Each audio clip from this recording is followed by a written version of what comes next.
Hello, everyone. My name is Arelis Huertas. I'm the Director of Community-Based Domestic and Sexual Violence Services for the YWCA, Northeastern Massachusetts.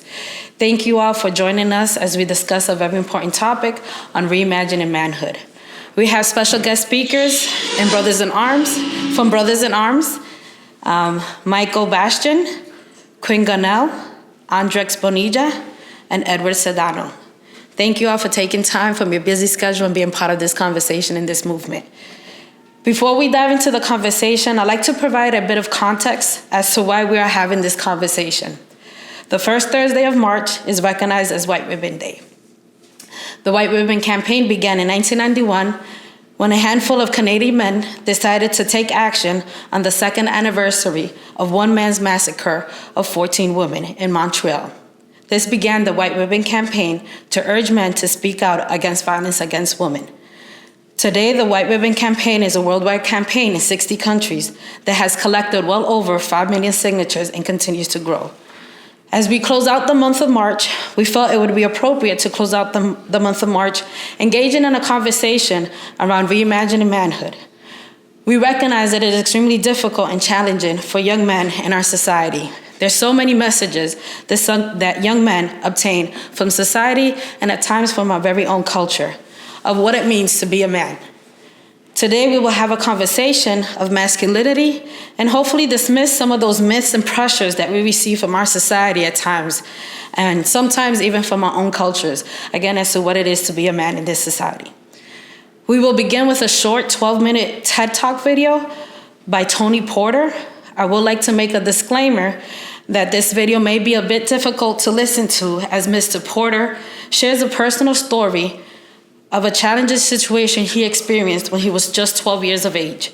However, unfortunately, this information is still very relevant to some of our youth and young men in our society.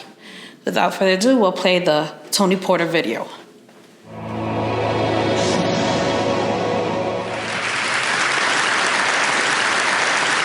So I grew up in New York City, between Harlem and the Bronx. Growing up as a boy, we was taught that men had to be tough, had to be strong, had to be courageous, dominating, no pain, no emotions, with the exception of anger and definitely no fear. That men are in charge, which means women are not. That men lead, and you should just follow and just do what we say. That men are superior, women are inferior. That men are strong, women are weak. That women are of less value, property of men, and objects, particularly sexual objects. I've later come to know that to be the collective socialization of men, better known as the man box. See, this man box has in it all the ingredients of how we define what it means to be a man. Now, I also want to say, without a doubt, there are some wonderful, wonderful, absolutely wonderful things about being a man. Well, at the same time, there's some stuff that's just straight up twisted. And we really need to begin to challenge, look at it, and really get in the process of deconstructing, redefining what we come to know as manhood. This is my two at home, Kendall and Jade. They're 11 and 12. Kendall's 15 months older than Jade. There's a period of time, when my wife, her name is Tammy, and I, we just got real busy and whip, whip, bit, bam, boom, Kendall and Jade. Right? And when they were about 5 and 6, 4 and 5, Jade could come to me. It didn't matter, come to me crying, It didn't matter what she was crying about. She can get on my knee, she can snot my sleeve up, just cry it out. Daddy got you, that's all that's important. Now Kendall, on the other hand, and like I said, he's only 15 months older than her, he come to me crying. It's like soon as I would hear him crying, a clock would go off. I would give the boy probably about 30 seconds, which means by the time he got to me, I was already saying things like, why you crying? Hold your head up, look at me, explain to me what's wrong, tell me what's wrong, I can't understand you while you're crying. And out of my own frustration of my role and responsibility of building him up as a man to fit into these guidelines and these structures that are defining this man box, I would find myself saying things like, just go in your room. Just go on in your room, sit down, get yourself together, and come back and talk to me when you could talk to me like a what? A man. Like a man. And he's 5 years old. And you know, as I grow in life, I would say to myself, my God, what's wrong with me? What am I doing? You know, why would I do this? And I think back to my father. There was a time in my life where we had a very troubled experience in our family. My brother Henry, he died tragically when we was teenagers. We lived in New York City, as I said. We lived in the Bronx at the time. And the burial was a place called Long Island. It was about 2 hours outside of the city. And as we were preparing to come back from the burial, you know, the cars stopped at the bathroom, you know, to let folks take care of themselves before the long ride back to the city. And the limousine empties out. My mother, my sisters, my auntie, they all get out, but my father and I stayed in the limousine. And no sooner than the women got out, he burst out crying. He didn't want to cry in front of me, but he knew he wasn't going to make it back to the city. It was better me than to allow himself to express these feelings and emotions in front of the women. And this is a man who 10 minutes ago had just put his teenage son in the ground. Something I just can't even imagine. The thing that sticks with me the most is that he was apologizing to me for crying in front of me. And at the same time, he was also giving me props, lifting me up for not crying. You know, I come to also look at this as this fear that we have as men, this fear that just have us paralyzed, holding us hostage to this man box. I can remember speaking to a 12-year-old boy, a football player, and I asked him, I said, how would you feel if in front of all the players, your coach told you you were playing like a girl? Now, I expected him to say something like, I'll be sad, I'll be mad, I'll be angry, or something like that. No, the boy said to me, it would destroy me. And I said to myself, God, if it would destroy him to be called a girl, what are we then teaching him about girls?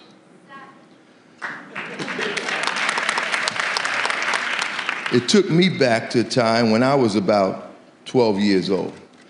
I grew up in tenement buildings, you know, in the inner city. And at this time, we're living in the Bronx. And in the building next to where I lived, there was a guy named Johnny. He was about 16 years old, and we were all about 12 years old, younger guys. And he was hanging out with all us younger guys. And this guy, he was up to a lot of no good. He was the kind of kid where parents would have to wonder, what is this 16-year-old boy doing with these 12-year-old boys? And he did spend a lot of time up to no good. He was a troubled kid. You know, his mother had died from a heroin overdose. He was being raised by his grandmother. His father wasn't on the set. His grandmother had 2 jobs. He was home alone a lot. But I gotta tell you, we young guys, we looked up to this dude, man. He was cool. He was fine. That's what his sister said. He was fine, right? He was having sex. You know, we all looked up to him. So one day I'm out in front of the house doing something, just playing around, doing something, I don't know what. He looks out his window, he calls me upstairs. He said, hey, Amp, they called me Anthony growing up as a kid. Hey, Anthony, come on upstairs. Johnny called, you go. So I run right upstairs. As he opens the door, he says to me, do you want some? Now, I immediately knew what he meant, because for me growing up at that time and our relationship with this man box, do you want some meant one or two things, sex or drugs. And we weren't doing drugs. Now, my box, my card, my man box card was immediately in jeopardy.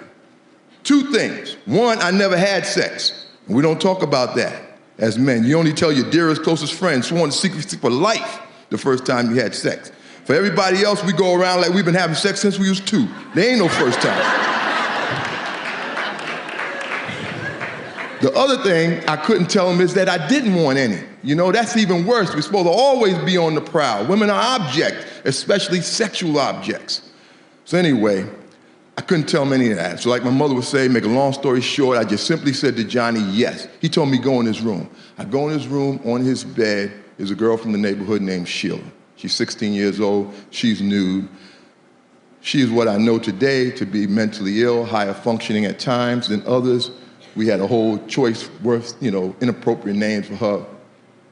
Anyway, Johnny had just gotten through having sex with her. Well, he actually raped her, but he would say he had sex with her because while Sheila never said no, she also never said yes. So he was offering me the opportunity to do the same. So when I go in the room, I close the door. Folks, I'm petrified.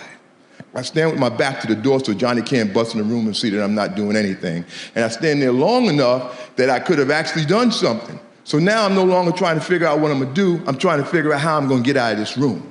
So in my 12 years of wisdom, I zip my pants down, I walk out into the living room, and lo and behold to me, while I was in the room with Sheila, Johnny was back at the window calling guys up. So now it's a living room full of guys, like the waiting room in the doctor's office. And they asked me, how was it? And I say to them, it was good. And I zip my pants up in front of them, and I head for the door. Now, I say this all with remorse, and I was feeling a tremendous amount of remorse at that time, but I was conflicting, because while I was feeling remorse, I was excited, because I didn't get caught, but I knew I felt bad about what was happening. This fear of getting outside the man box totally enveloped me. It was way more important to me about me and my man box card than about Sheila and what was happening to her.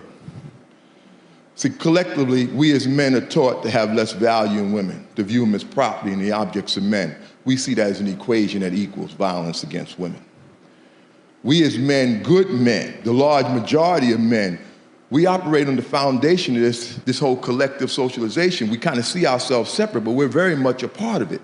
You see, we have to come to understand that less value, property, and objectification is the foundation, and the violence can't happen without it. So we're very much a part of the solution as well as the problem. The Centers for Disease Control says that men's violence against women is at epidemic proportions. It's the #1 health concern for women in this country and abroad. So quickly, I'd like to just say, this is my love of my life, my daughter Jade. The world I envision for her. How do I want men to be acting and behaving? I need you on board. I need you with me. I need you working with me and me working with you on how we raise our sons and teach them to be men. That it's okay to not be dominating. That it's okay to have feelings and emotions. That it's okay to promote equality. That it's okay to have women who are just friends and that's it. That it's okay to be whole. That my liberation as a man is tied to your liberation as a woman. I remember asking a 9-year-old boy, what would life be like for you if you didn't have to adhere to this man box? He said to me, I would be free. Thank you, folks.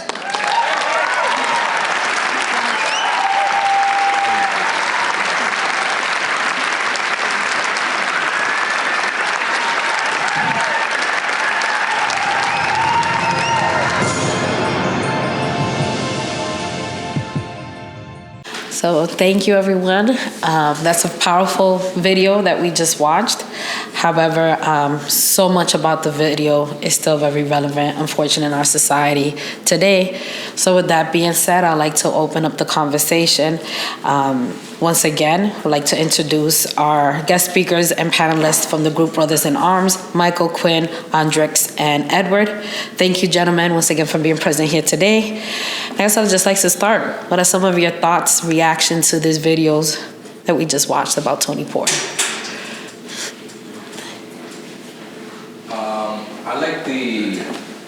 I like the talk about the man box.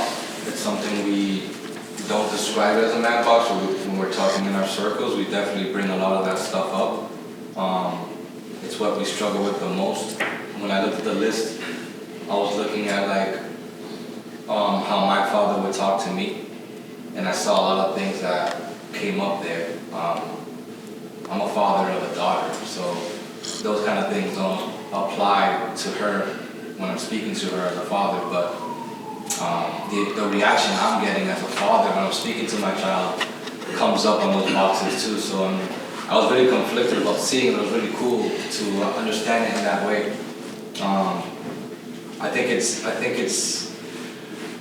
I think being aware that you're in this box of society, that society puts you in because of the way you're raised, is the first step. I believe in the second step as well, which is doing something about it in a positive, healthy way. But this is awesome because I'm looking at the room. It's a lot of women, and there's a man up there talking about masculinity. So it's really cool perspective. I appreciate you showing me that. Thank you. Does anyone else want to contribute to reaction, feedbacks about the video? Yeah, I'll comment. I can definitely say that it resonates with me as kind of being socialized as a man growing up. A lot of the things that Tony talked about were some of the same things that I lived through. I didn't necessarily have my father growing up with me, but I had an older brother that, based on our experiences from uncles and other men in our lives, is instilling those things that we all saw in that box of being hard, don't cry, don't be like a girl. Those are things that we're all taught as young boys to be different, to grow up strong as a man. So it definitely resonates. And as Andre said, these are things that we're trying to be more aware of and change as we get older and become more educated. Thank you.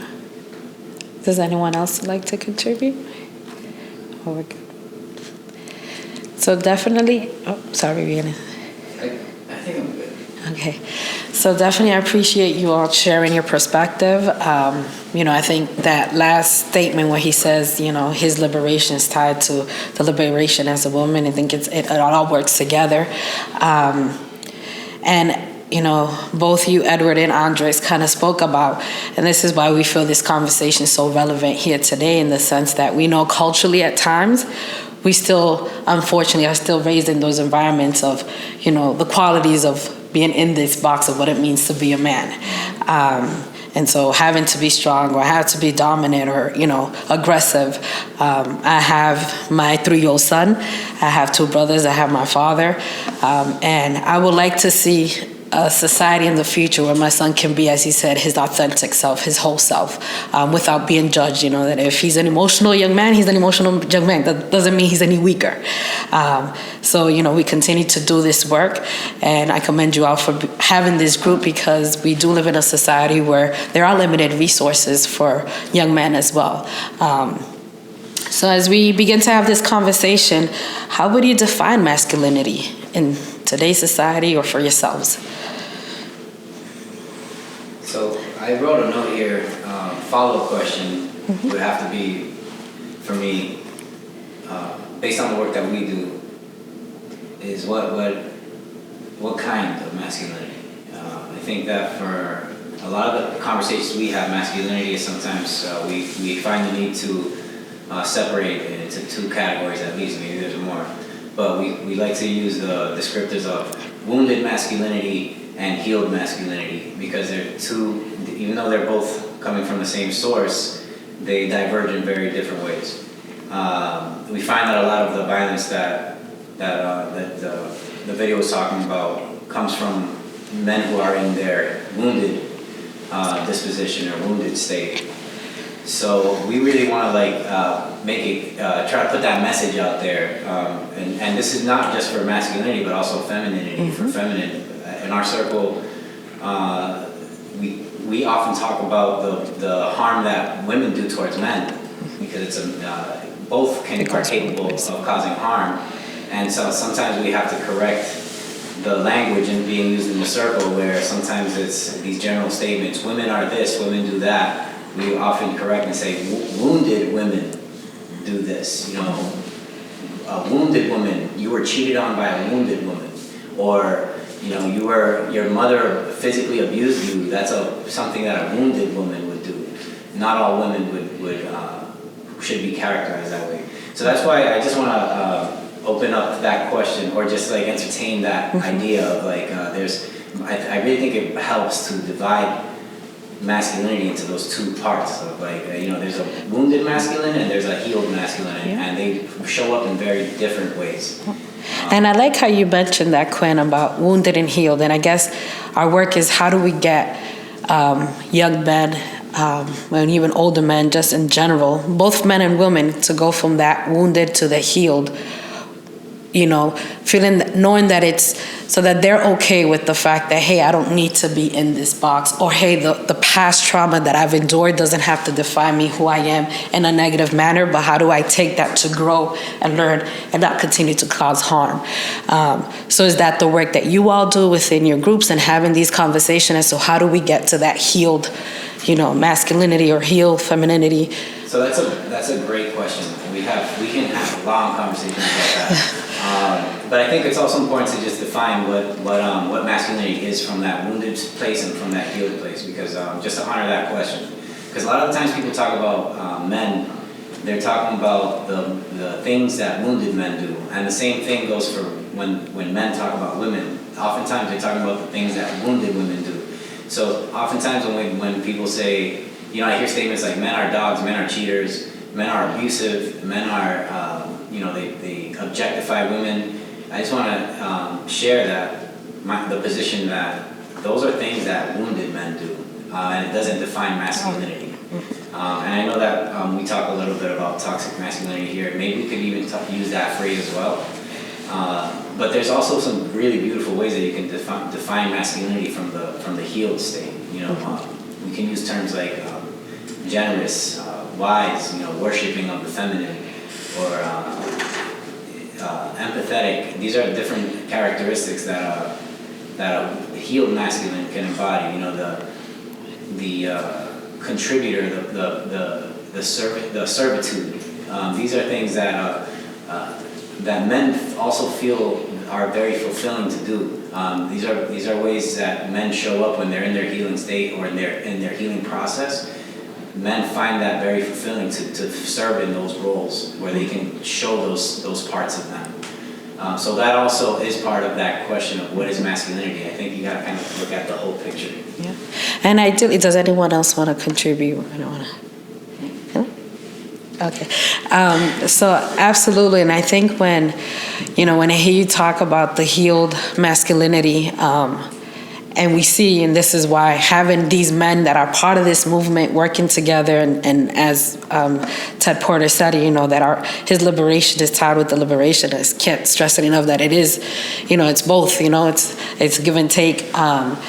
And so having these healed men in this movement has really changed the movement as well, because we do know that, just as you mentioned, not all men are evil, not all men are abusive, not all men, and the same way as we know that there's also women who also abuse, and not all women are abusive. But unfortunately, we do live in a society where it does focus a lot on what you would call a wounded masculinity.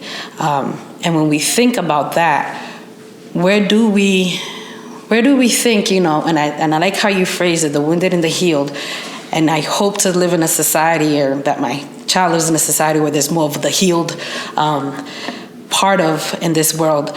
But where do we think that most of our youth in our society nowadays, where do they get the message of, what it is to be a man? Their parents, upbringing, society, culture. In our circles, a lot of men feel like they're alone. They don't have a place to speak. They don't have comrades. They don't have brothers. And that's what we provide. We provide a space for the men to come, be themselves, talk about what's on their mind, and ultimately express themselves, honestly. Talk about what's in their heart. Talk about what's in their heart and just let it go. So to answer your question earlier, you mentioned how do we encourage men to be themselves, men to shift into that healed state. It's to have more groups, to have more conversations like this. What you're doing right now is part of it. Having more men look at the discussion that we're having today. Having that connection, I think community, feeling that you're part of a community, having that connection, you all creating this circle for men to feel that they have a safe space to be their authentic self, to express how they feel. That unfortunately, again, in the society we live, if they're out in public, they probably wouldn't engage because, again, you have to have this facade against. And so you all are creating essentially this space where men can come as their authentic self, can express themselves and help, whether it's the wounded young man, become that healed young man, which I commend you all for, creating this group. and hopefully, you guys are working on it. It could be expanded to, been doing this for 16 years and working in the schools, and we know that for young men and even for adult men, there's not a lot of resources. And because, unfortunately, our culture, when we think about mental health, it's not really, you're seeing a therapist, you must be crazy, culturally at times, so having these spaces and having these conversations where a person can come to an understanding, like, hey, whether it's in this space or whether I'm also seeing a professional therapist, does not mean that I'm crazy. It means that I'm working towards a better healed man or a better healed woman. So you all are creating these spaces for individuals to be able to self-reflect as well. We actually feel very fortunate to kind of have set that precedent in our community to open up that space for men with the intent to become better, to heal, figure out what your traumas are and come into this, open and free space to be your authentic self and be better and heal yourself from whatever that is. I can add on to that question on where can youth learn about masculinity.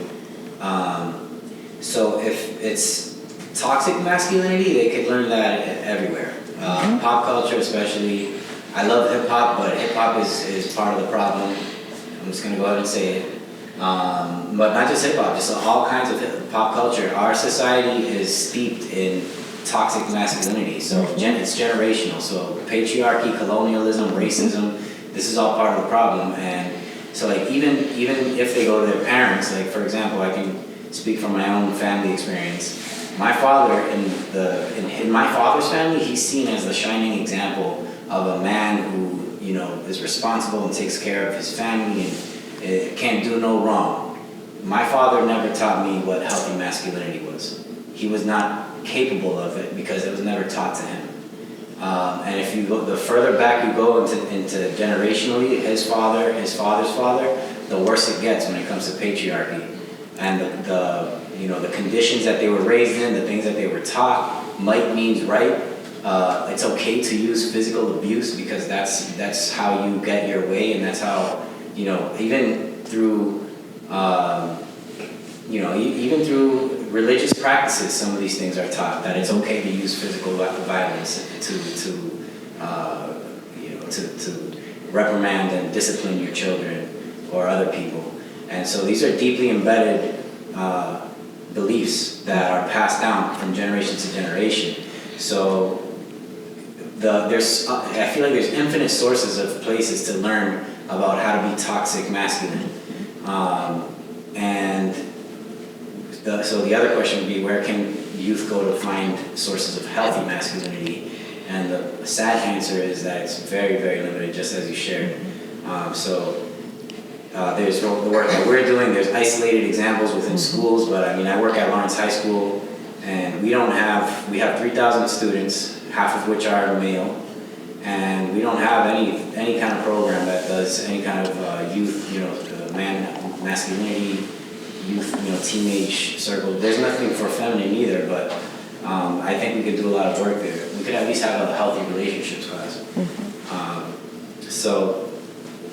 Yeah, pop culture is really embedded, is really kind of, I see a lot of the things we see in the movies, a lot of things we see on TV, in the music, is reinforcing a lot of these warped ideas about what it means to be a man. And so it's a sad reality. It's like you said, pop culture is raising the youth and not the parents because we're so busy working. So that relationship between the parent and the youth, there's no connection. Even if I gave the resource to, like, me as a role model and advocate for mental health, I work for a lot of youth. But even me telling them that there is a resource like Brothers in Arms or somewhere to go, like, just because society doesn't see it as a way to be, they won't do it. Like 3 or 4 of their friends have to show up Before for them they to show up. And so that's the kind of like, so I've been trying to figure out a more collective way to get kids to come together or to understand what this is all about. Talking to one, you get a little deeper with one. When you talk to a group, they all tend to like want to over each other. So it gets even more deeper with it. And it's like if 5 people say yes, that person's gonna say yes. So it's really difficult to get people to understand what's going on with their feelings and emotions and what masculinity means, you know? So it's not like every day you hear the word masculinity. So We've been suppressing our emotions for so long to the point where we don't even know exactly, like we don't even know what masculinity is. We don't even know how to express our emotions. A lot of the guys come and they just listen because they don't even know how to speak about how they feel. And what I wanted to mention about just the circle in general, the most beautiful thing about it is the testimonies, right? When the guys, I've seen guys, so we've been doing it for about 2 years now, and I see guys come in and when it's their turn to speak, and when they do speak, all they do is cry. They can't really, verbalize anything. Come to the present day, now they're very open, they can speak about everything, they have new jobs, they're reconnecting with family members.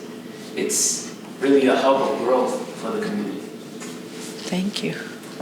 I think, the work that you guys are doing, you guys are, it's beyond planting a seed, but, as Quinn, as you mentioned, that there isn't enough resources for that healthy, where do we get the healthy messages of that healed masculinity, of the good masculinity? And that's why we're having the conversation here. You all are starting an awesome group within this community so that these conversations can take place. When you mentioned the healthy relationship with the YWCA, we as long as schools opened up the doors to us, we're open to coming in and presenting on an array of different topics.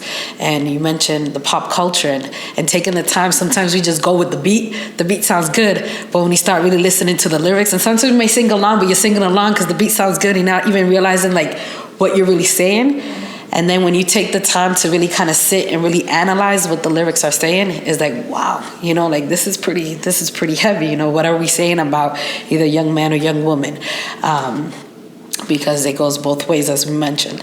So yeah, I think, the group, I think this is why I personally, for myself, I wanted to highlight you all, because I think what you all are creating in this community can really make an impact with the young men in our society and older men as well.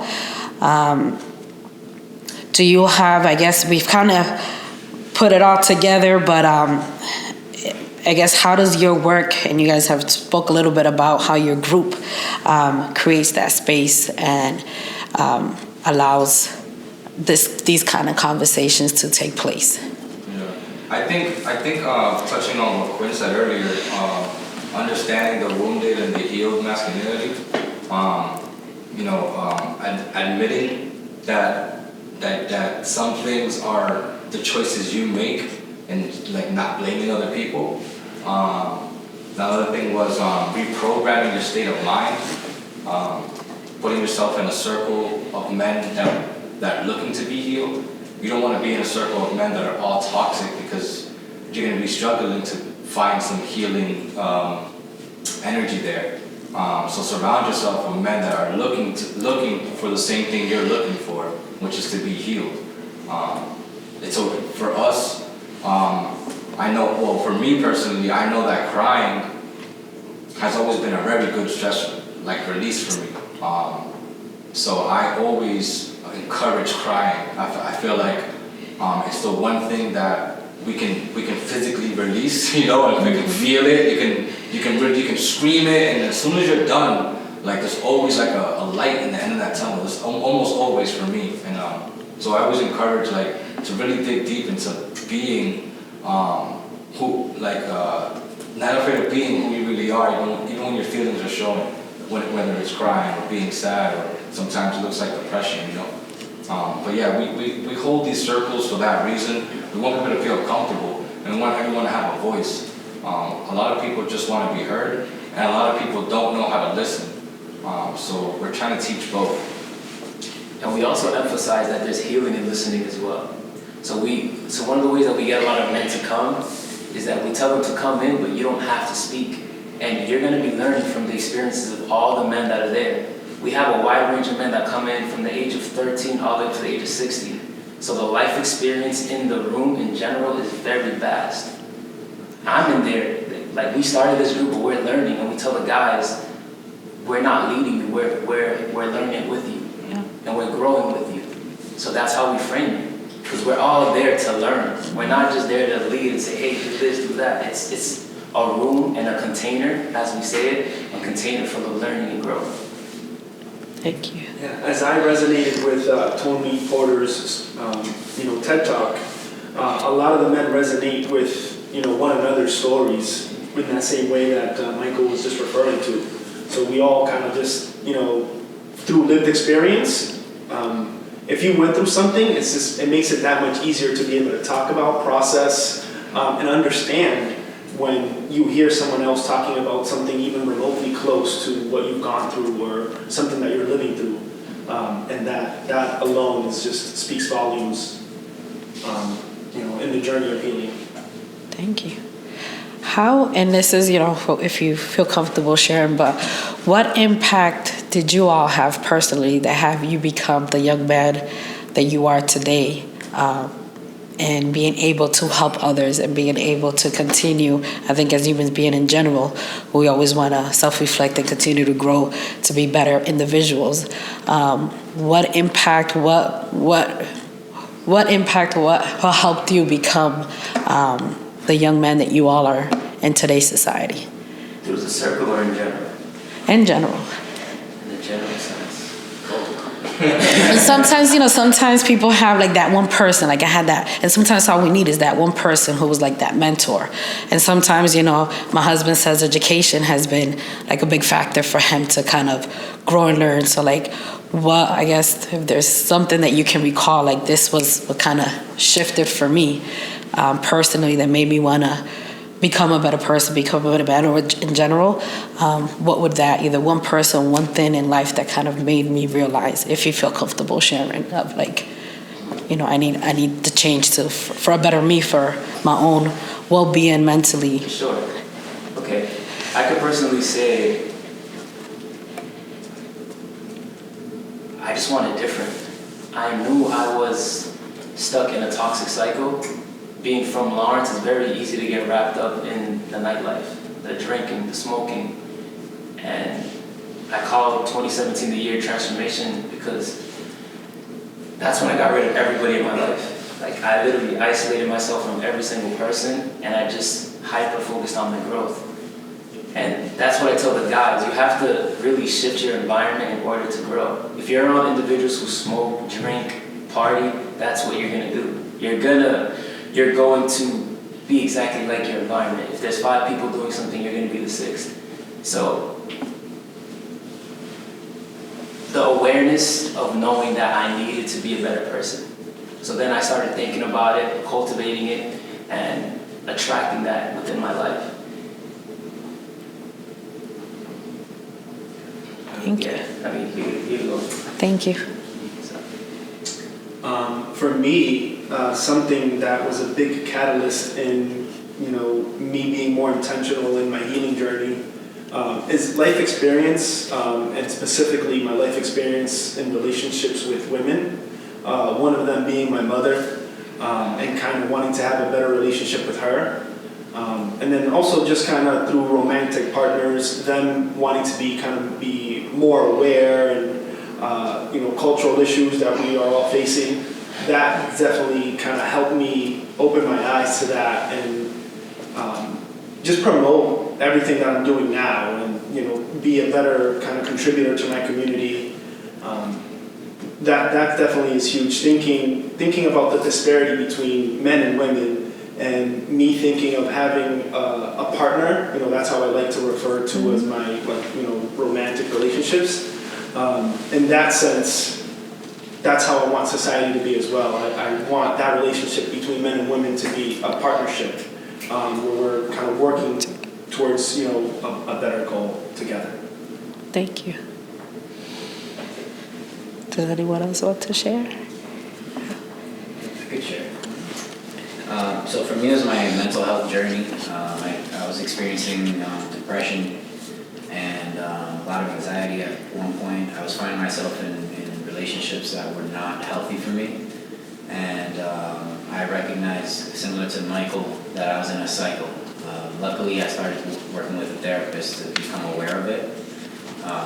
And then I slowly became more aware of the need for kind of like I needed to change my lifestyle. So I decided to go out on a men's work retreat out in the desert of San Diego, just east of San Diego. And, there's an organization called the Sacred Sons, and they do these wilderness retreats where they invite men to come out and do, all kinds of different activities, team building, but also a lot of, shadow work or, deep therapy work that's, we're uncovering trauma, childhood trauma, and processing it through group therapy context. And then it also involves other activities that are more physical.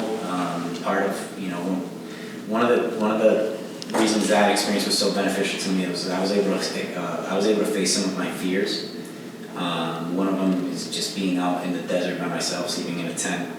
One of them was sparring, and so there's a combat activity where if you'd like, you can volunteer to spar, with like boxing gloves and everything, and you do that for 2 minutes, and it's a healing process for some people where they get to. It's an emotional experience where there's therapy involved, and it's a very powerful experience. I came back from that a changed person, and then I decided that I knew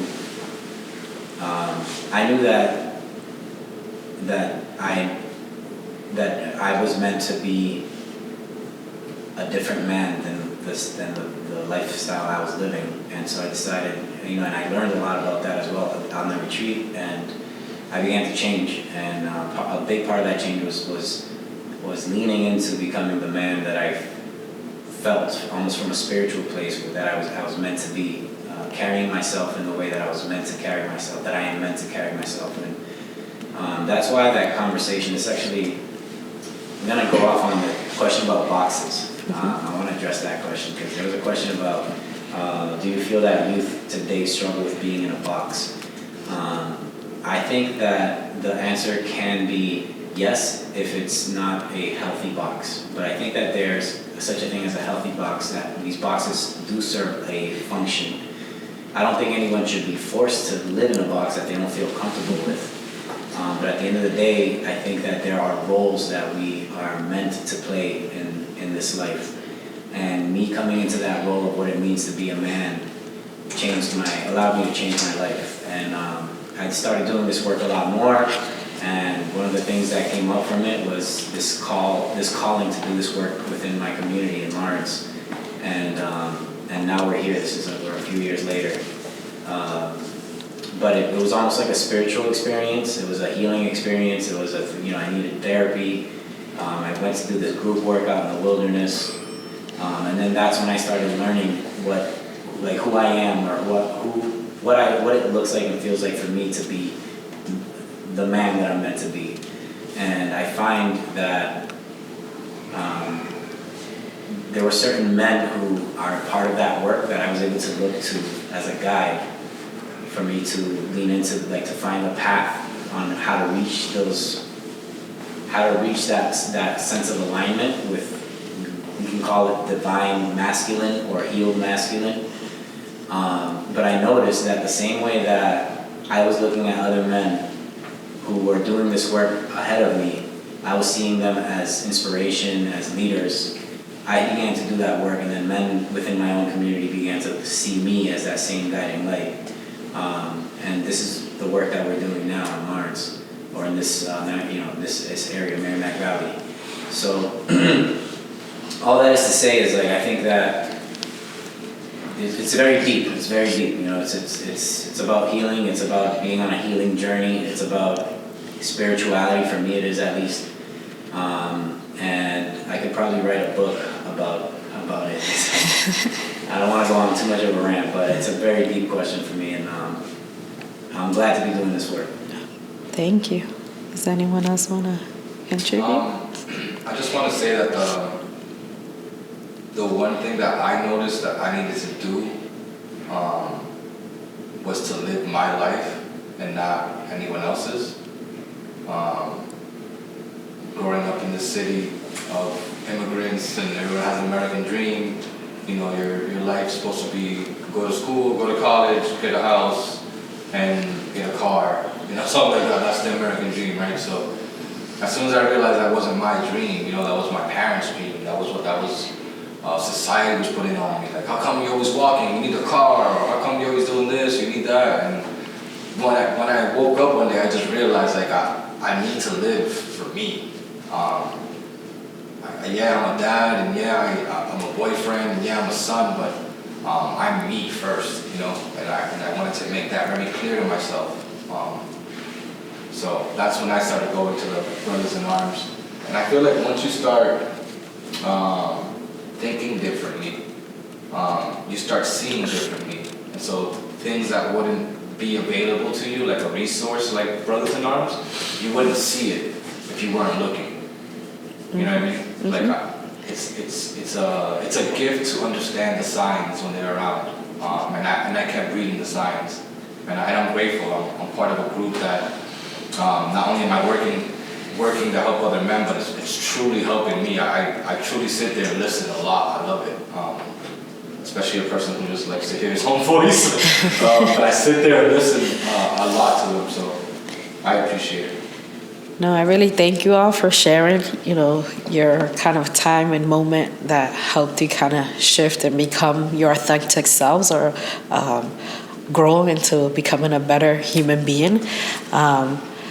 The group you all are creating space for other individuals to be able to have that epiphany, have that moment of reflection, have that moment of, you know what, I do need to change that. And that's what essentially I feel your group is creating, that space for individuals to be able to have that opportunity. And having leaders as you all, you know, you all are really making a difference within the Merrimack Valley. Would you like to share any last remarks? Yeah, so as a last word, a last thought, we just wanted to, one of the questions for today's panel was, what does it mean to be a man? And I would, that's a fine way to phrase the question, but to honor the work that we do, I would invite folks to reframe the question to say, what does it mean to be a king? And the same goes for any gender, you know. If we begin to see ourselves in our own divinity, in our own sovereignty, what does that look like? And by the way, it is possible to be an abusive king, and hopefully people don't take it that way. But a sovereign, you know, somebody, a leader, what does it mean to see ourselves as our utmost expression, or our fullest expression of our authentic selves? And I love to frame that question that way, so that folks can have kind of like that growth mindset perspective. Okay, thank you. This work. Thank you. The last thing I would say would be to find your tribe, find individuals who align with who you are and who you want to be, and speak up. Talk about what you have going on. Don't suppress it because of what society has shown us. That's what I'd say. Thank you. I just want to say thank you to you and the YWCA for inviting us here and promoting the movement, educating us and the rest of the world on, you know, the month of March and the White Ribbon campaign. So, yeah, thank you guys. Thank you. So is there any last words that you all would like to mention as we wrap up our conversation? Let's not forget about the YWCA. What you guys are doing. Thank you. So thank you to our guest and our panel speaker. We have Mike, Quinn, Andrix, and Edward from Brothers in Arms for your time and engaging in this conversation with us, and for all the amazing work you all are doing in the Merrimack Valley. Thank you to our viewers. Please share this video with friends and family. Let's not end the conversation here, but let this be the beginning of a conversation. We'll leave you with a song written and sung by Caleb McCoy. It's called Be a Man. Thank you. What does it mean to be a man? You really fight for justice for everybody, despite some of the toxic things we've learned. Let's talk about it. They told you be a man, they told you be strong, they told you be a fighter, but there's really much more on what it means to be a man. Let's Let's talk about it, be a man. Okay, let's talk. Look, this an important conversation, let's have it then. Let's have it. On what does it mean to be masculine? So many men hide their pain, yeah, they masking it with a smile, so it's hard to figure out what's happening. I see you. I see some guys really drowning, and they don't know how to cope, so they hurt the people around them. And listen, y'all, that ain't no excuse for abuse, and if we don't face the truth, the youth will inherit the problem. So dear brother, I hope you know that it's okay to be vulnerable, and there ain't no shame in being emotional. But when it turns to violence, see, that is something we don't condone. I hope you feeling me and we can really see men that's using our God-given ability to express ourselves without using hostility. That's a true mark of masculinity. They told you be a man, they told you be strong, they told you be a fighter, but there's really much more on what it means to be a man. Let's talk about it, be a man. Okay, let's talk. They tried to define you, but some of it was wrong, so we reimagined manhood and put it in a song. It's okay to be a man. Show your feelings, be a man. Look, be a man, cause we all are affected when peace is neglected and women aren't protected. In fact, any gender-based violence, we can't accept it. So we gotta make a plan, take a stand and correct it. Yeah. So get in tune with the movement. Contribute to the solution. We can never be neutral. We lead in a revolt against toxic masculinity and sexual assault. So hear this. If you having doubts, you may be part of the problem, even if you don't act it out. Think of the music you promote, or words that you shout, or jokes that you tell, cause this isn't nothing to laugh about. That's real. Yeah. So let's look toward the vision.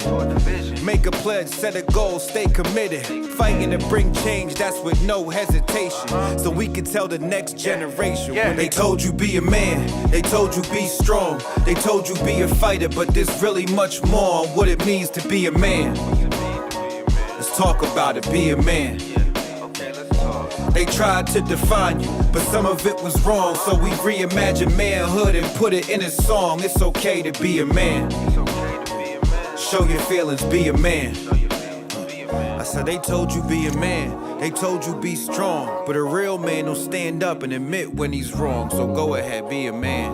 Yeah. Fight for change, be a man. And when patience running low and life is getting hard, just think about your daughter or your sister or your mom and go ahead and be a man. I stand with you as a man. Yeah.